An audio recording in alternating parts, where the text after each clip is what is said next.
Assalamualaikum warahmatullahi wabarakatuh. Alhamdulillahirrabbilalamin. Allahumma sholli ala sayyidina Muhammad wa ala ali sayyidina Muhammad. Halo sahabat History News, kali ini kita akan bercerita tentang kisah Wali Paidi.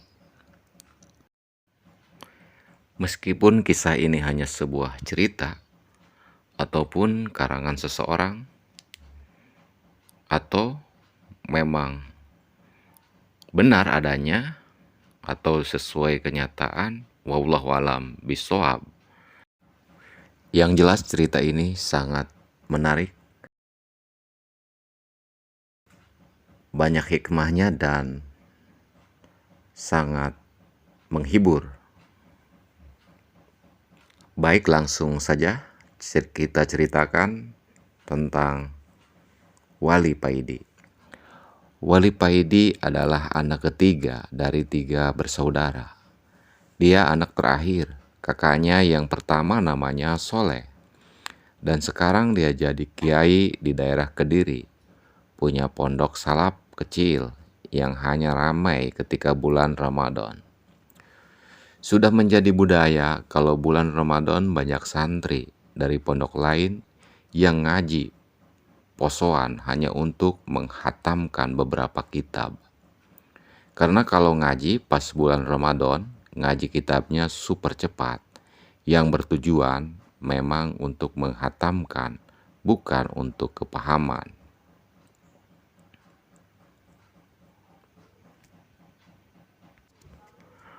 Wali Paidi, berkumpulnya 40 wali Allah pada hari Arafah.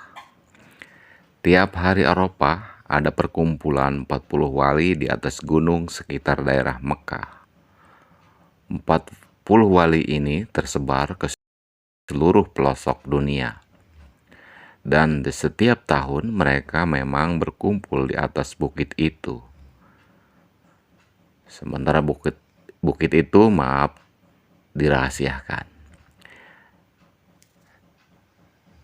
Di antara mereka ada wali yang datang dengan cara terbang, naik sajadah seperti Aladin, dan ada pula muncul dari bumi. Ada pula wali lain yang datang dengan naik burung. Begitu pula ada yang celing bisa langsung sampai lokasi gunung berbukit itu. Acara tahunan ini dipimpin langsung oleh rajanya para wali, yang setiap masa hanya 1 orang di seluruh jagat semesta ini. Ketika para wali sudah berkumpul di atas bukit itu, mulailah terdengar dentuman-dentuman dan lantunan zikir yang terpancar dari hati mereka. Di atas bukit itu pula, para malaikat berwujud awan, ikut menyemarakan acara reuni tahunan. Lengkap dengan hembusan angin sepoi-sepoi, berlantunkan takbir, tahmid, dan tahlil. Dari kejauhan tampak di bawah bukit ada orang yang nampak tidak terlalu tua, sedang tertatih-tatih dan sangat kesulitan ketika hendak menaiki bukit.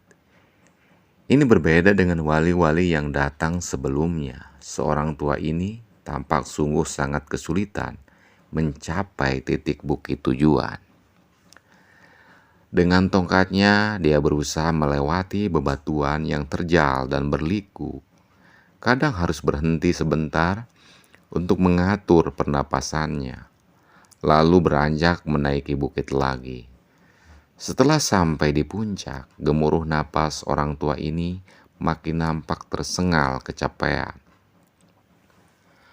Pakaiannya biasa, yakni jubah putih kecoklatan dan nampak agak kotor. Walaupun kelelahan, wajahnya selalu tersenyum. Dari wajahnya bisa dikatakan orang ini tidak gampang tawadu dan sopan. Para wali yang sudah berkumpul pun menghentikan aktivitas setelah melihat kedatangan orang tua ini. Suasana tiba-tiba hening. Satu persatu para wali menyalami orang ini dengan penuh hormat dan takjim. Ahlan wa sahlan ya Habibullah, ya Sultanal Aulia, ucap mereka. Ternyata orang yang tampak biasa sekali ini adalah rajanya para wali. Keramat dan kesaktiannya seakan tidak ada sama sekali. Tak nampak sebagai raja. Tolong panggilkan Paidi. Arek Indonesia itu suruh ke sini, ucap sang Sultanul Aulia kepada para wali. Di sela-sela kerumunan para wali, muncullah seorang pemuda dan dengan jas layaknya tentara dan peci hitam yang agak tinggi. Dari wajahnya terlihat kalau Paidi ini pemuda yang kocak. Sambil cengar-cengir, pemuda ini mendekati sang Sultan Aulia dan mencium tangannya. Setelah wali Paidi ini menghadap, sang Sultan berkata padanya, "Paidi, sini aku minta rokoknya dan tolong sekalian masak air buatkan kopi." Hehe, ternyata wali yang kemana-mana membawa rokok dan kopi hanya wali dari Indonesia. Sehabis dari pertemuan di Mekah, wali Paidi kembali lagi ke Indonesia. Ia ingin mencoba ilmu yang baru saja didapat dari temannya yang juga wali dari India, Nasr Khan. Ilmu itu disebut sebagai melipat bumi. Teman wali Paidi ini memang terkenal sakti. Seluruh biksu di India tidak dapat menandingi kesaktiannya. Bahkan biksu dari Tibet banyak yang masuk Islam setelah kalah bertarung dengan Nasr Khan ini. Ketika berangkat ke Mekah, wali Paidi nunut temannya dari India ini. Wali Paidi hanya disuruh menggandeng tangannya, lalu tiba-tiba saja, celing, Paidi dan temannya Nasr Khan sudah berada di Mekah, di atas bukit tempat pertemuan rutin. Dan karena kasihan, wali Nasr Khan ini mengijazahkan ilmu melipat bumi kepada wali Paidi, supaya di acara pertemuan-pertemuan yang akan datang, dia tidak repot mencari tebengan lagi. Wali Paidi mencoba memejamkan matanya dan mulutnya mulai berkomat-kamit membaca doa-doa khusus. Tiba-tiba tubuh wali Paidi terasa dingin. Bumi yang didudukinya terasa seperti es. Wali Paidi membuka matanya dan tampak di depannya sebuah bukit yang tertutup es. Lalu dia melihat ke bawah. Ternyata bumi yang didudukinya juga terbuat dari es. "Di manakah aku ini?" batin wali Paidi. Wali Paidi berdiri melihat sekelilingnya. Semuanya nampak putih tertutup salju. Wali Paidi kemudian berjalan mengitari tempat yang belum pernah dilihat selama hidupnya. Sepi, tiada orang sama sekali. Lambat-lambat wali Paidi mendengar ada orang yang bersenandung membaca sholawat dengan perlahan. Wali Paidi mengikuti asal suara senandung sholawat tersebut. Dan tampaklah di depannya seekor beruang putih, membungkuk di tepi sungai, mencari makanan ikan segar. Masya Allah, ternyata bersenandung itu bukan manusia, tapi beruang putih itu. Wali Paidi berhenti. Beruang putih itu menoleh kepada wali Paidi dan berkata kepadanya, "Assalamualaikum," ucap beruang itu. "Waalaikumsalam," jawab wali Paidi dengan penuh perasaan kaget dan heran. "Kamu wali Paidi ya? Aku tadi dapat kabar kalau nanti ada orang yang kesasar ke sini, namanya wali Paidi," terang beruang itu. Setelah memakan ikan yang baru didapat, sang beruang putih itu melanjutkan dan berkata lagi, "Kamu jangan khawatir, memang sudah biasa. Orang belajar itu tidak bisa langsung menguasai ilmu yang baru didapatnya. Cobalah sekali lagi," kata beruang tersebut lalu pergi meninggalkan wali Paidi. Wali Paidi diam 1000 bahasa. Ia mendongak ke atas melihat posisi matahari. Ternyata dikesasar ke kutub selatan dan bertemu beruang putih yang bisa bicara. berselawat dan zikir saat dia bekerja mencari ikan segar untuk dimakan. Setelah salat sunnah 2 rakaat, Wali Paidi pun mulai meramal doa kembali dan celing entah sampai di mana lagi dia selanjutnya. Setelah membaca doa, memejamkan mata, Wali Paidi kembali membuka mata. Dan betapa kaget, di sekelilingnya tiba-tiba banyak orang berlarian memakai baju gamis, selutut, serta bersorban. Tampak di tangan mereka sejantak. Terdengar suara bising peluru berseliweran.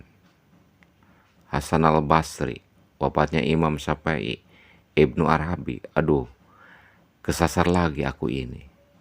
Tadi kesasar ke Kutub Selatan. Sekarang kesasar lagi ke Afghanistan. Kota kesasar ke Hollywood aja sih. Wali Paidi mengamati salah satu pasukan yang semuanya berjenggot panjang.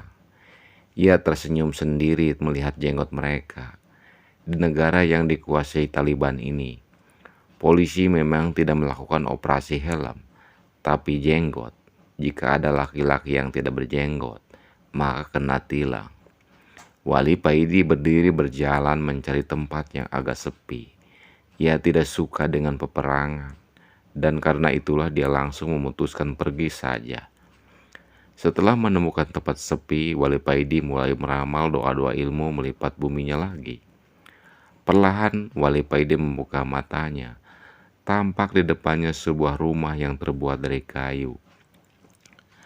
Layaknya rumah para transmigran di luar Pulau Jawa. Tak lama kemudian, keluar seorang tua berpeci putih dengan baju takwa dan bersarung melambaikan tangan memanggilnya. Wali Paidi teringat dengan orang tua satu ini. Beliau adalah Habib Ali Al-Habsyi dari Pahat, Johor, Malaysia yang kemarin juga ikut pertemuan di Mekah. Masya Allah, ternyata aku masih kesasar lagi, batin Wali Paidi. Ia melangkahkan kaki mendekati Habib Ali Al-Habsyi. Wali Paidi teringat beberapa tahun yang lalu ketika Said Maliki dari Mekah mau berkunjung ke dalam Habib Ali ini.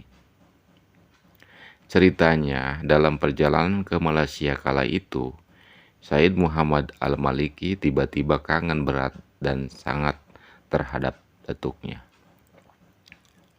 baginda Nabi Muhammad SAW. Setelah sampai di depan dalam, Habib Ali hanya menyuruh masuk Said Maliki, sedangkan rombongan yang lain disuruh menunggu di luar. Beberapa menit kemudian, Said Maliki keluar berurai air mata. Said Maliki menangis terseduh-seduh. Sudah terobati kangenku, ucap Said Maliki di tengah air mata tangisan rindu yang belum usai.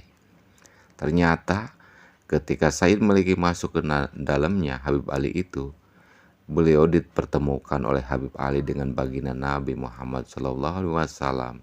Subhanallah. Mari masuk nak, jangan melamun saja, ucap Habib Ali. Inggih mbah, jawab Wali Paidi lalu melangkah mendekati Habib Ali. Setelah mencium tangan beliau, Wali Paidi masuk ke dalam. Kamu memang tidak bakat dengan ilmu melipat bumi itu, nak Paidi. Jadi nanti tidak usah dicoba lagi. Kamu naik pesawat saja dari sini ke Indonesia, kata Habib Ali. Inggih mbah.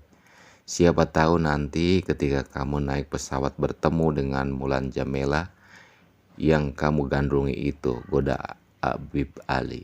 Hahaha, Wali Paidi hanya bisa tertawa mendengarnya. Setelah makan bersama, Wali Paidi pamit pulang. Habib Ali menepuk-nepuk pundak Wali Paidi, mengantarkannya keluar dari dalam. Ingat perintah sang Sultan, nak Paidi. Setelah sampai ke rumah, segeralah ke Gunung Arjuna untuk khalawat di sana. Inggih mbah. Wali Paidi beranjak pergi ke bandara naik pesawat menuju pulang ke Indonesia. Kisah khalawat di Gunung Arjuna.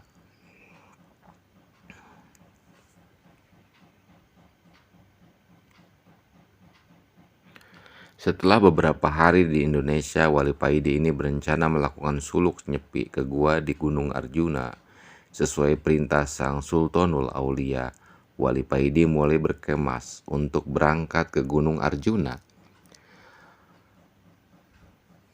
Berpres-pres rokok sudah disiapkan, mulai jisamsu, gudang garam, dan jarum sudah lengkap. Tidak ketinggalan, kopi satu black juga dibawanya.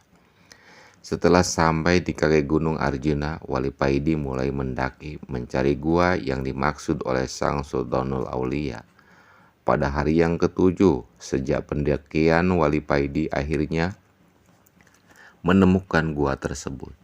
Gua itu mulutnya kecil tertutup ilalang, tapi di dalamnya luas. Di pojok kiri ada sumber mata air dan di pojok kanan ada batu yang menyerupai meja yang kemungkinan oleh yang punya gua ini dulu dipakai untuk sholat. Wali Paidi menaruh barang bawaannya di sebelah batu yang mirip meja tersebut dan pergi menuju ke mata air untuk mandi dan berwudu. Ketika mandi, hati Wali Paidi ini dengan sendirinya berzikir dengan cepat dan otomatis. Pengetahuan rohani Wali Paidi semakin bertambah, hatinya berbunga-bunga tanpa dapat ia cegah.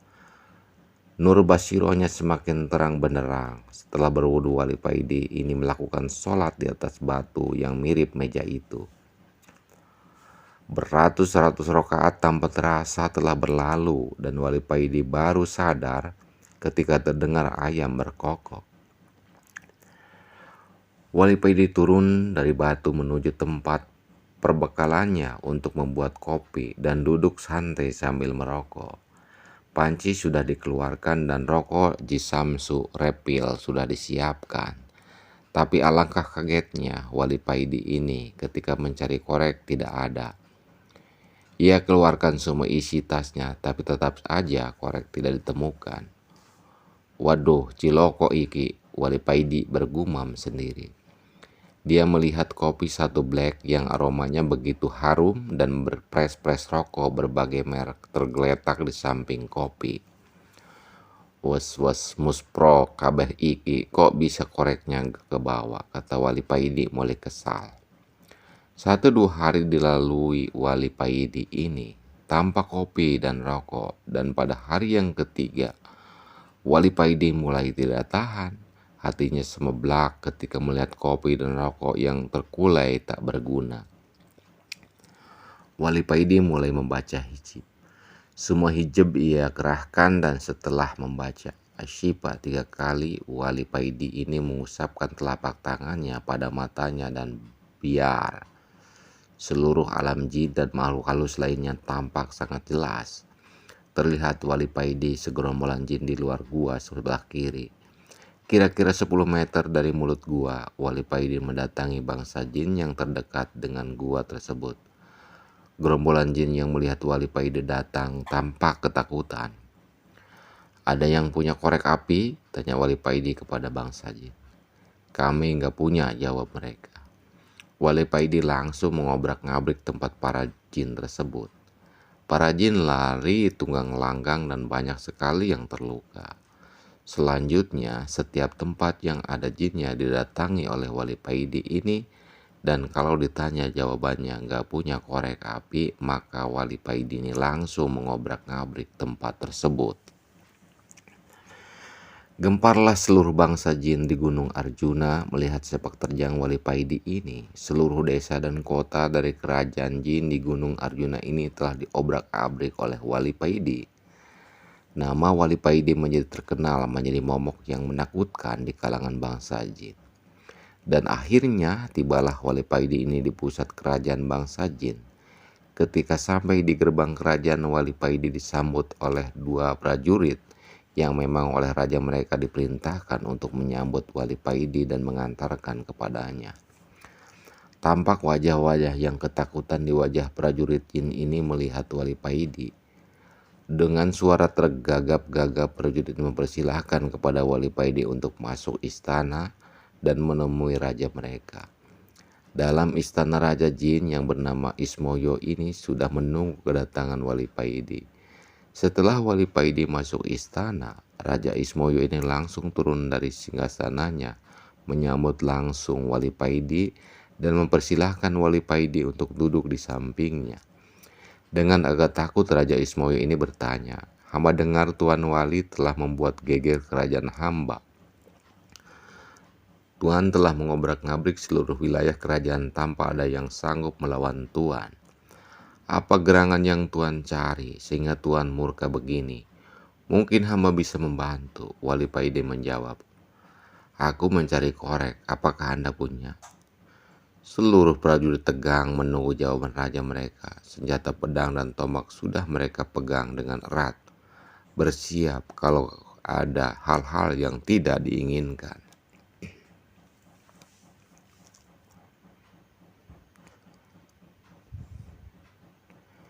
Keringat yang berbau kemenyan keluar dari pori-pori para prajurit Raja Jin yang Raja Ismoyo. Suasana tegang masih sangat terasa. Saking tegangnya ada prajurit yang terkencing-kencing di celana. "Tuan Wali, buat apakah korek tersebut kalau hamba boleh tahu?" tanya Raja Ismoyo. "Buat menyalakan ini dan membuat ini," jawab Wali Paidi sambil menunjukkan rokok dan kopinya. "Hanya untuk itu?" tanya Raja Ismoyo heran. "Ya, hanya untuk ini," jawab Wali Paidi singkat. Raja Ismoyo membatin dalam hati, wali ini aneh, masa hanya gara-gara pingin merokok dan ngopi aja dia telah menghancurkan kerajaanku. Dasar wali semprul. Namaku Paidi bukan semprul," sahut Wali Paidi. "Ah, maaf Tuan, ternyata Tuan bisa membaca isi hati hamba." Raja Ismoyo mulai takut dan heran. "Terus gimana, sampean punya korek apa tidak?" tanya Wali Paidi lagi. "Kalau hanya untuk menyalakan itu, pakai ini aja Tuan," jawab Raja Ismoyo sambil menjulurkan jari telunjuknya yang tiba-tiba bisa mengeluarkan api.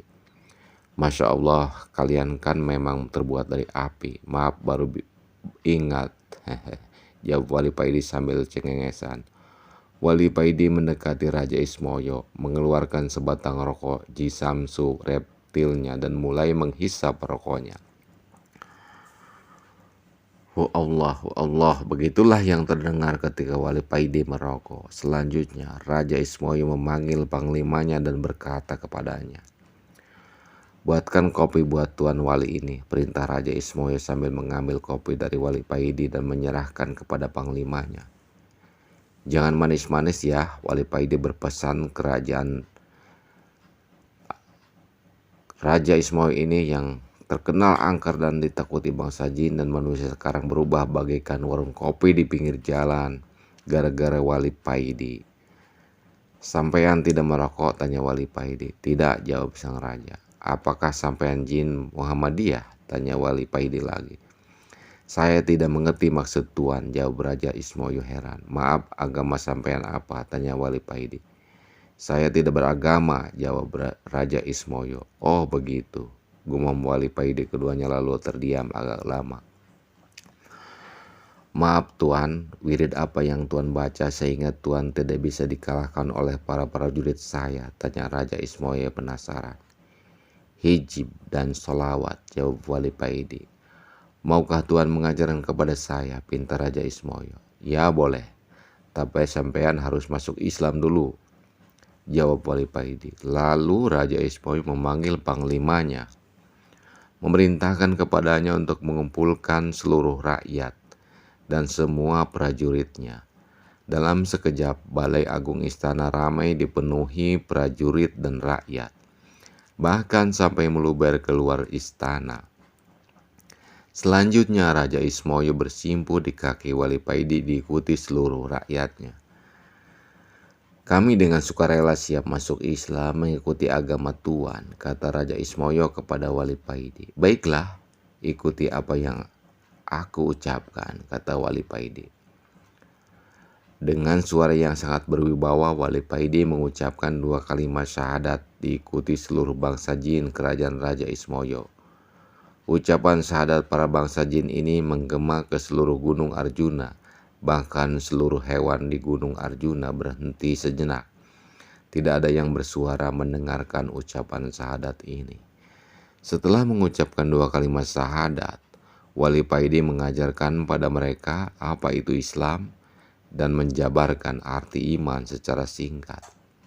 Selanjutnya, Wali Paidi tinggal di istana Raja Ismoyo guna mengajari mereka cara sholat, cara berzikir, dan lain sebagainya. Setelah beberapa minggu tinggal di istana, Wali Paidi akhirnya mohon pamit kepada Raja Ismoyo. Kami masih butuh pencerahan dari Tuan. Sudilah kiranya Tuan tetap di sini beberapa hari lagi, pinta Raja Ismoyo kepada Wali Paidi. Jangan khawatir, kelak aku akan datang lagi kemari, kata Wali Paidi dengan tersenyum. Wali Paidi mendekati Raja Ismoyo dan memegang dada Raja Ismoyo sambil berkata, ajaklah hatimu untuk zikir terus menerus, ucapkan Allah, Allah secara berkesinambungan. Dalam keadaan apapun teruslah berzikir dan berusahalah selalu dalam keadaan punya wudhu. Andai Allah mencabut nyawamu, kamu dalam keadaan suci. Terima kasih Tuan, pesan Tuan akan kami laksanakan, jawab Raja Ismoyo dengan takjim. Kalau hatimu sudah bisa berzikir, maka Allah sendiri yang akan membimbingmu, kata Wali Paidi. Apakah kami akan menjadi wali kalau hati kami sudah bisa berzikir sendiri? Tanya Raja Ismoyo. Hahaha, jangan sekali-kali punya niat pingin menjadi wali, karena keinginan itu termasuk nafsu. Berzikirlah karena Allah, jangan ada niatan yang lain, jelas Wali Paidi. Setelah menghisap rokoknya, Wali Paidi berkata lagi, Allah menjadikan manusia pemimpin di muka bumi ini dan mengangkat para walinya dari kalangan manusia, jelas Wali Paidi lagi. Oh begitu, kalau Allah menghendaki begitu, kami sangat ridho dengan keputusan Allah tersebut, jawab Raja Ismoyo manggut-manggut. Kalau boleh tahu Tuan ini wali yang bagaimana? Tanya Raja Ismoyo selanjutnya.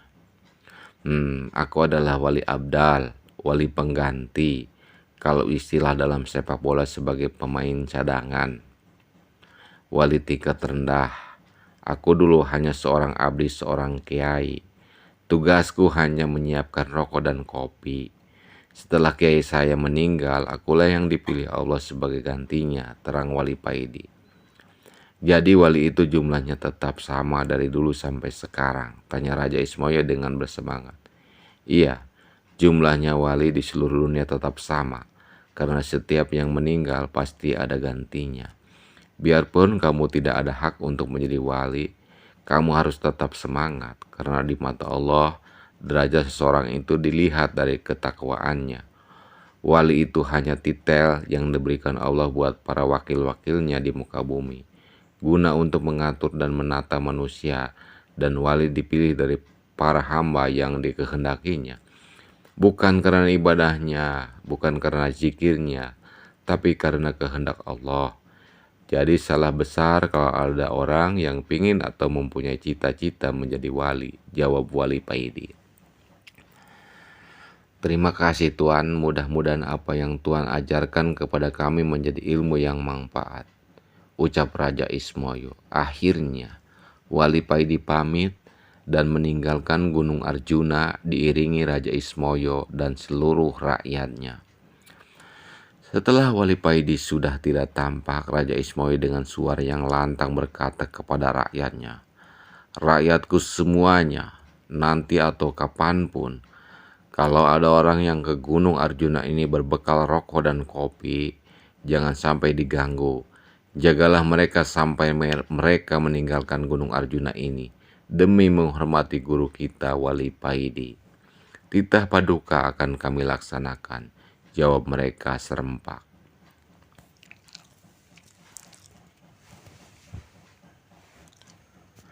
Sesampainya di rumah sehabis dari Gunung Arjuna, Wali Paidi menjalankan aktivitas sebagaimana biasanya. Tiap pagi Wali Paidi pergi ke pasar berjualan minyak wangi. Orang-orang di pasar dan di rumahnya biasa memanggilnya Kang Paidi, tukang minyak. Sekitar jam 1 siang, Wali Paidi ini menutup tokonya dan pulang. Setelah sholat asar, sehabis istirahat siang, Wali Paidi mengajari anak-anak kecil di langgarnya belajar membaca Al-Quran sampai waktu maghrib. Dulu di Langgar Wali Paidi yang sederhana ini ramai sekali dipenuhi anak-anak kecil yang belajar mengaji. Tapi setelah ada sistem Iqra dan Qiraati, Langgar Wali Paidi ini sepi. Anak-anak pada pindah ke TPK.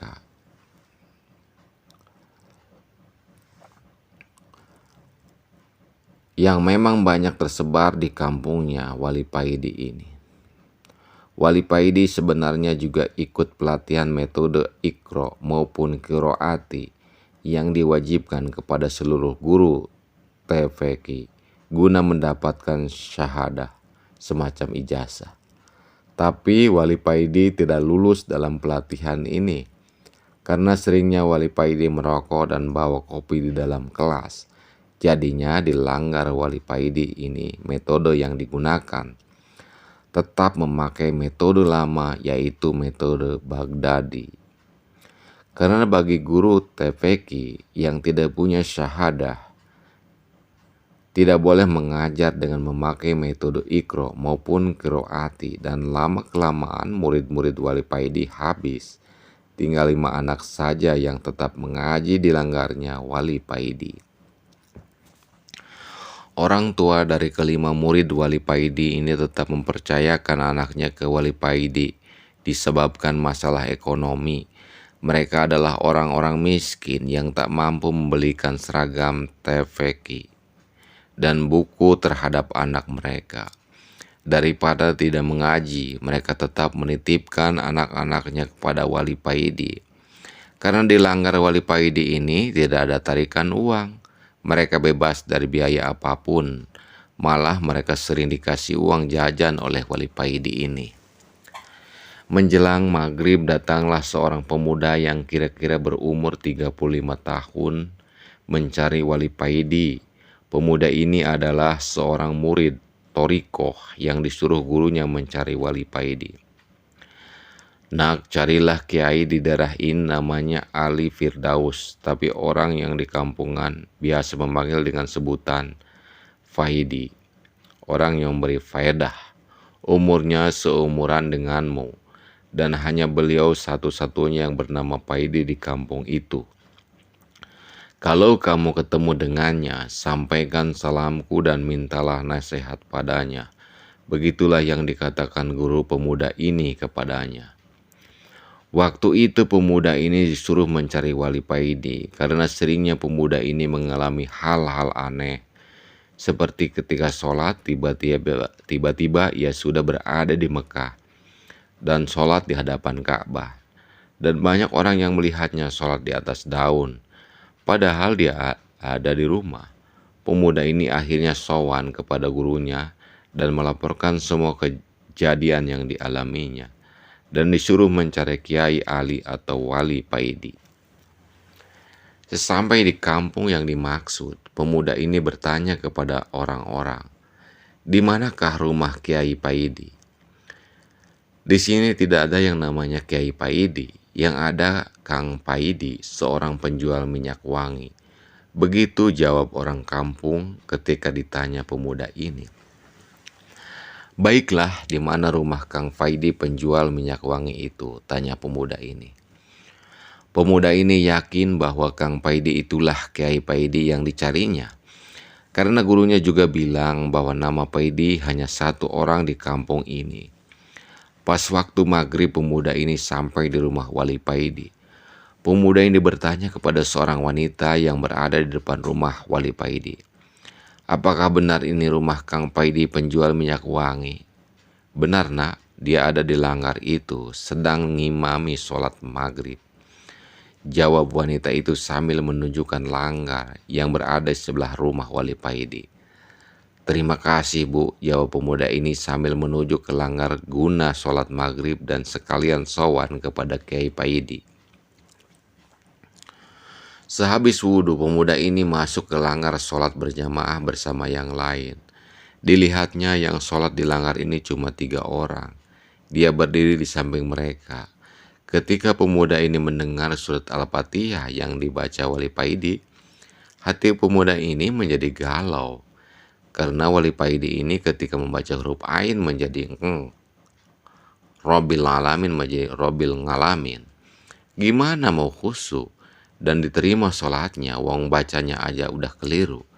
Apakah tidak salah gurunya menyuruhnya sowan kepadanya? Gumam pemuda ini dalam hati.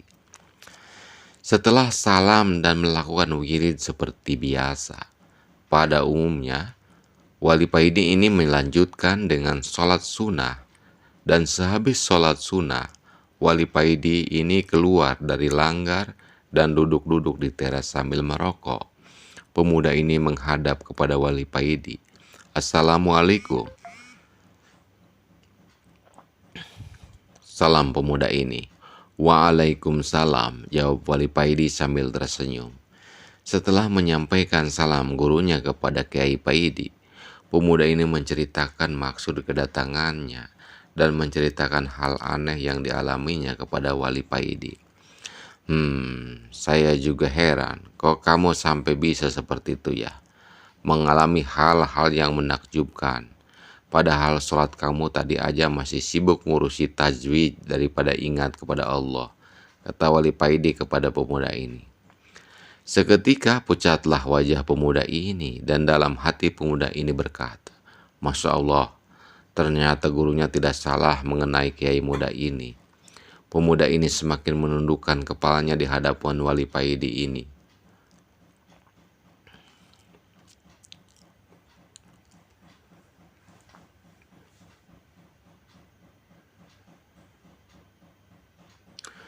Pemuda santri torikot ini hanya diam, tidak berani berkata banyak di depan Wali Paidi.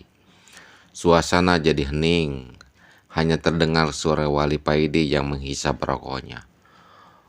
Monggo kopi nih Kang, dan ini rokoknya. Wali Paidi menawarkan kopi dan rokok Ji Samsunya. Iya, terima kasih. Setelah menyeruput kopinya, pemuda ini mengeluarkan rokok dan menyalakannya. Gimana kabarnya Mas Kiai Mursyid? Tanya Wali Paidi. Alhamdulillah baik-baik saja, jawab pemuda ini. Nanti sehabis sholat isya kamu zikir aja di musola ini. Kalau nanti kamu tiba-tiba berada di tempat yang asing, kamu baca la haula wala quwata illa billah 3 kali, pesan Wali Paidi. Iya Mas Paidi, jawab pemuda ini. Tidak lama kemudian terdengar suara azan berkumandang, menunjukkan kalau waktu sholat isya telah tiba. Tampak 3 orang yang tadi sholat maghrib telah datang. Setelah berwudu mereka bertiga masuk ke musola menunggu Wali Paidi. Wali Paidi berdiri masuk ke dalam musola dan mempersilahkan pemuda torikot ini untuk ngimami sholat isya. Tapi pemuda ini tidak mau. Wali Paidi akhirnya maju dan dimulailah sholat isya berjamaah. Pemuda torikot ini sholat tepat di belakang Wali Paidi. Jadi pemuda ini dapat mendengar dengan jelas suara Wali Paidi. Tapi pemuda ini tidak mau mengulangi kesalahannya di waktu sholat maghrib tadi. Sambil membaca Fatihah, pemuda ini mulai mengajak hatinya berzikir. Allah, Allah, Allah. Pemuda ini mulai merasakan ketenangan dalam sholatnya. Suara hiruk pikuk di sekitar musola mulai hilang. Suasana menjadi hening, yang terdengar hanya suara Wali Paidi dan suara hati yang berzikir. Lama-kelamaan suara Wali Paidi yang tadinya cemplang dan terdengar tidak bertajwid berubah menjadi sangat merdu dan sangat fasih. Suara dan bacaan Wali Paidi bagaikan suara dan bacaan Imam Masjidil Haram.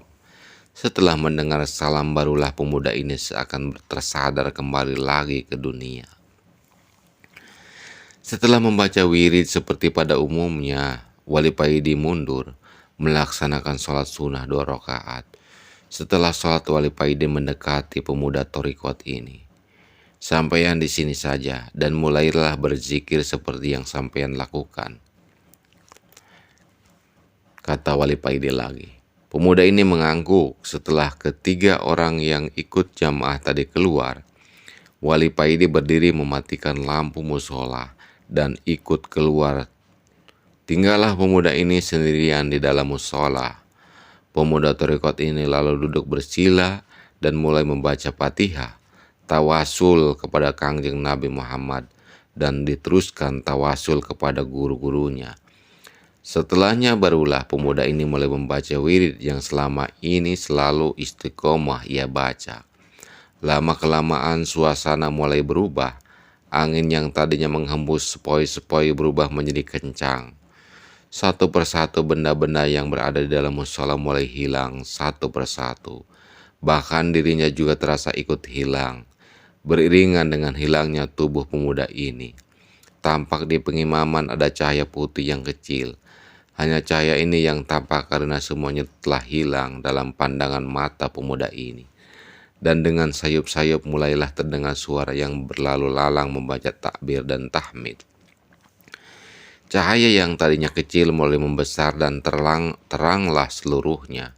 Dan tampaklah dengan jelas di depan pemuda ini bangunan segi empat yang tertutup kain hitam, yang di sekelilingnya terlihat banyak orang yang berjalan mengitarinya.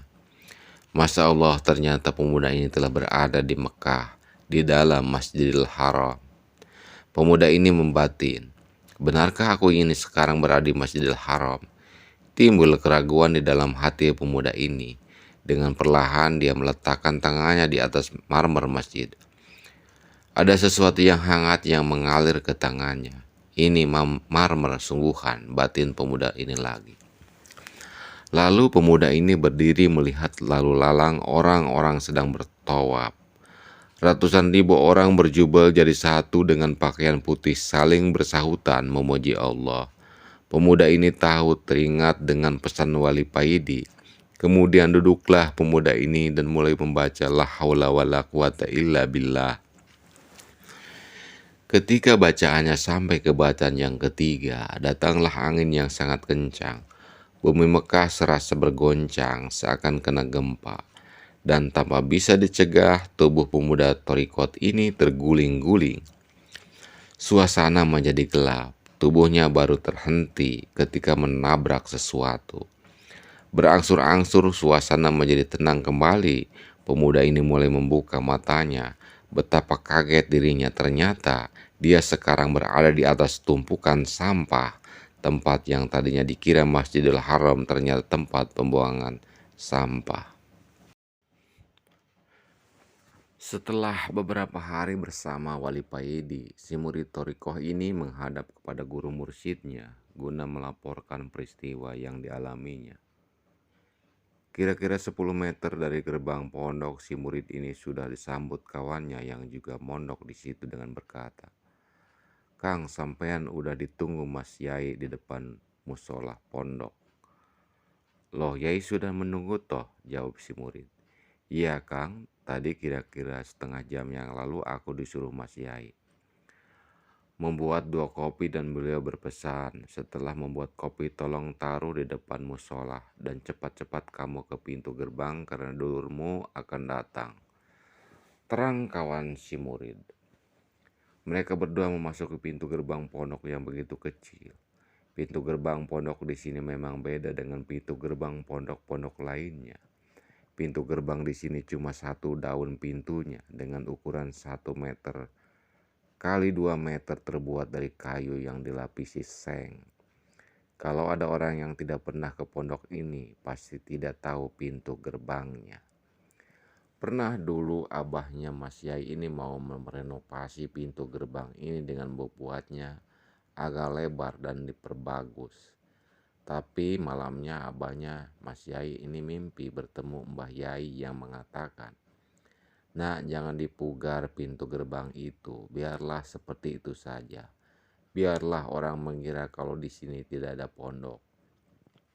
Setelah mimpi tersebut, Abah Yai urung merenovasi pintu gerbang pondok. Setelah melewati pintu gerbang pondok, si murid dan kawannya ini melihat Mas Yai sudah duduk sambil merokok di depan musola pondok dan di depannya ada 2 cangkir kopi. Si murid mengucapkan salam kepada Mas Yai. "Assalamualaikum." "Waalaikumsalam," jawab Mas Yai. Setelah mencium tangan gurunya, si murid ini duduk di depan Mas Yai. Sedang kawannya pergi tidak ikut duduk dengannya karena yang dipanggil Mas Yai bukan dia. Inilah adab seorang murid. Setelah menceritakan pengalamannya, si murid ini bertanya kepada guru mursyidnya, "Yai, ketika sholat dulu saya mendengar bacaan Wali Paidi itu tidak sempurna. Tapi lama-kelamaan suara Wali Paidi ini berubah menjadi sempurna dan sangat merdu. Apa maksud semua itu?" Setelah menghisap rokoknya dalam-dalam, Mas Yai ini berkata, "Kamu kan jelas pernah mendengar kata Nabi, bau mulut orang yang berpuasa itu wangi bagaikan minyak kasturi di hadapan Allah. Ketika kamu mendengar suara Kang Paidi itu menjadi merdu, sesungguhnya kopi yang kamu pakai untuk mendengar itu kopinya Gusti Allah. Kalau kopimu sendiri yang kamu pakai maka terdengar seperti itu. Jadi terdengar tidak sempurna menurutmu. Tapi di hadapan Allah bacaan Kang Paidi ini begitu merdu. Begitu juga dengan bau mulut orang yang berpuasa. Akan tercium sangat busuk kalau menciumnya itu dengan hidung kita sendiri." Si murid ini bertanya lagi, "Apakah Kang Paidi ini juga orang Toriko?" "Iya, dia murid Abah Kiko, perilakunya sudah sangat bertoriko. Kalau kamu melihat tingkah polanya yang aur-auran, itu hanya untuk menutupi kesejatian dirinya. Setahu saya, Kang Paidi ini orang yang tidak punya suudzon kepada orang lain. Kepada siapapun orangnya baik, anak kecil maupun maling, Kang Paidi tetap husnuzon. Inilah salah satu kelebihan Kang Paidi," jawab Mas Yai. "Tapi mengapa bukan Yai sendiri yang mengatakan kepada saya kalau selama ini tempat yang saya kira Mekah itu sebenarnya tempat pembuangan sampah?" tanya si murid lagi. "Hahaha, itu memang tugasnya Kang Paidi. Dan lagi, tempat pembuangan sampah itu kan dekat dengan musola Kang Paidi. Kalau aku yang menunjukkan, kamu akan bingung berada di mana sedangkan TPA itu jauh dari sini. Di tempat lain, Wali Paidi sedang kedatangan seorang tamu yang pingin sekali bisa berangkat haji. 'Kang, saya ingin sekali bisa berangkat haji. Tolong saya dikasih amalan yang bisa membuat saya bisa berangkat haji,' pinta orang tersebut. 'Saya tidak bisa, coba sampean minta kepada Yai yang lebih mengerti soal itu. Saya ini orang bodoh,' jawab Wali Paidi. 'Tidak Kang, saya tidak keliru, karena saya bermimpi kalau sampeanlah yang bisa menunjukkan jalan tersebut,' bantah orang tersebut. 'Baiklah, kalau sampean memaksa, sehabis sholat subuh, sampean baca surat Yasin sebanyak 7 kali. Kalau ada apa-apa, sampean kesini lagi,' jawab Wali Paidi. Setelah orang tersebut membacanya selama 1 bulan, tapi tidak terjadi apa-apa, orang ini kembali kepada Wali Paidi. 'Tidak ada apa-apa Kang,' kata orang yang kepingin haji ini. 'Kalau gitu bacaan surat Yasin ditambah surat Waqiah sebanyak 7 kali. Nanti kalau ada apa-apa sampean kesini lagi,' kata Wali Paidi. Setelah dibaca selama 1 bulan, surat Yasin dan surat Waqiah ini tetap tidak. Setelah dibaca selama 1 bulan, surat Yasin dan surat Waqiah ini tetap tidak mengeluarkan tanda apa-apa. Akhirnya orang ini kembali lagi ke Wali Paidi. 'Masih belum ada tanda-tanda apa-apa Kang,' kata orang yang kepingin haji. Wali Paidi terdiam dan memejamkan matanya sebentar. Selanjutnya dengan mantap dia berkata kepada orang tersebut, 'Kalau begitu tambah lagi dengan surat tanah. Pasti sebentar lagi sampean akan berangkat haji.' Hahaha. Orang yang kepingin haji ini tertawa terbahak-bahak mendengar jawaban Wali Paidi. 'Anu Kang,' katanya, 'para kiai, haji itu tidak hanya ibadah ruhani saja, tapi juga ibadah jasadi, terutama ibadah dengan bondo atau duit,' jawab Wali Paidi dengan mimik serius tapi terlihat lucu.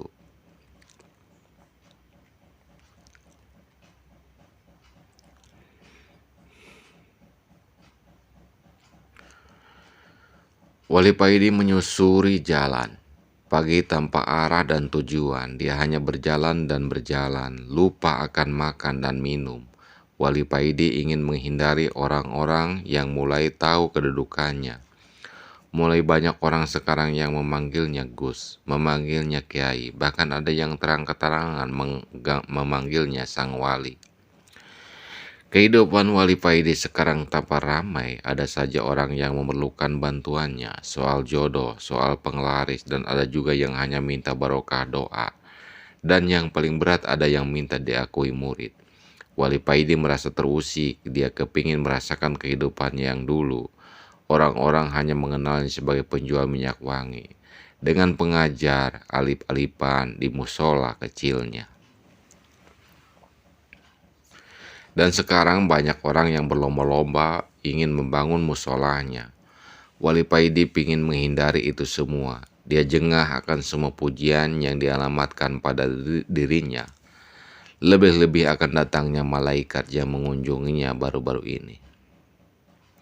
Wali Paidi mulai memasuki hutan belantara. Dia berjalan terus dan berhenti ketika dia melihat di depannya ada sungai. Dia mendekati bibir sungai, dilihatnya airnya begitu jernih. Dia menunduk dan mulai membasuh tangan dan mukanya. Kalau Wali Paidi memperbaharui wudunya.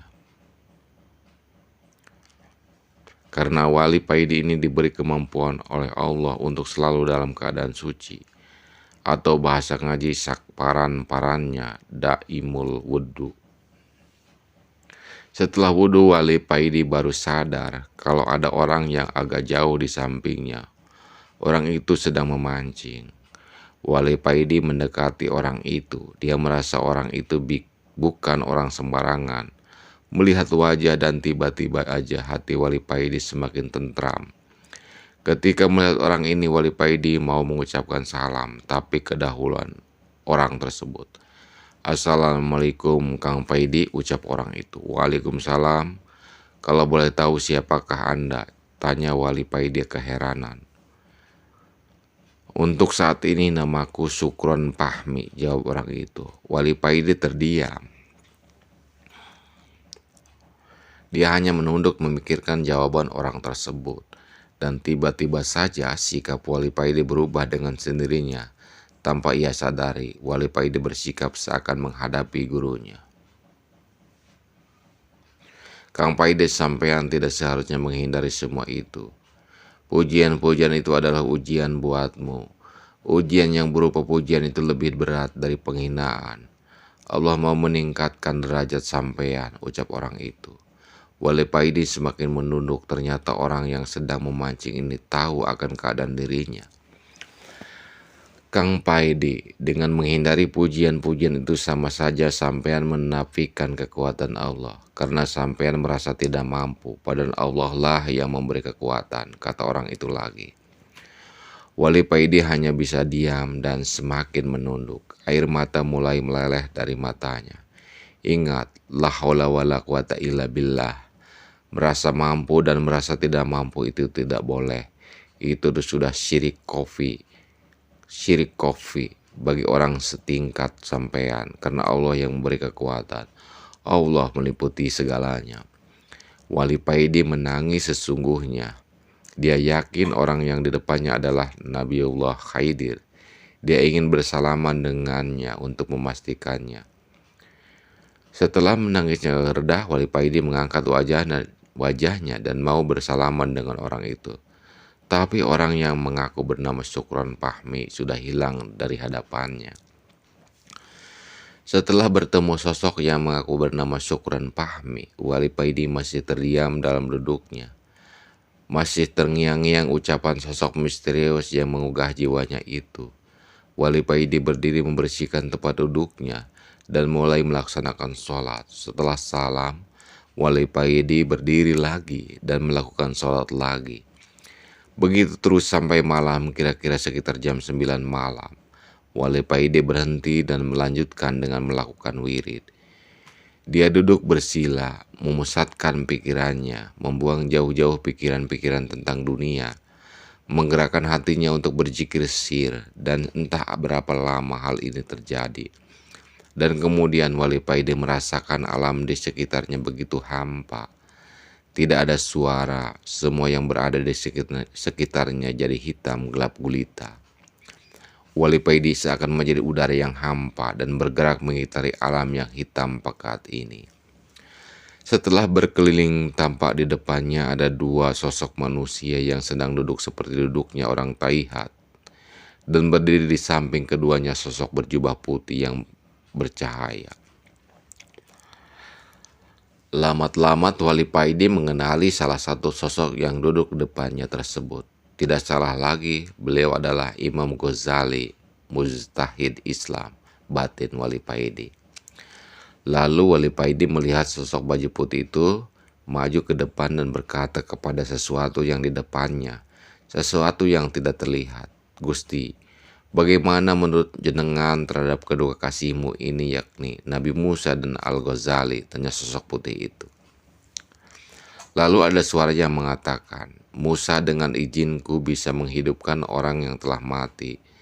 Tapi aku lebih suka terhadap Al-Ghazali, karena dia dengan izinku pula bisa menghidupkan hati hamba-hambaku yang telah mati. Banyak menghilangkan kebodohan dan membuka jalan buat hamba-hambaku untuk lebih mengenalku. Lalu ketiga sosok itu samar-samar hilang dari pandangan Wali Paidi.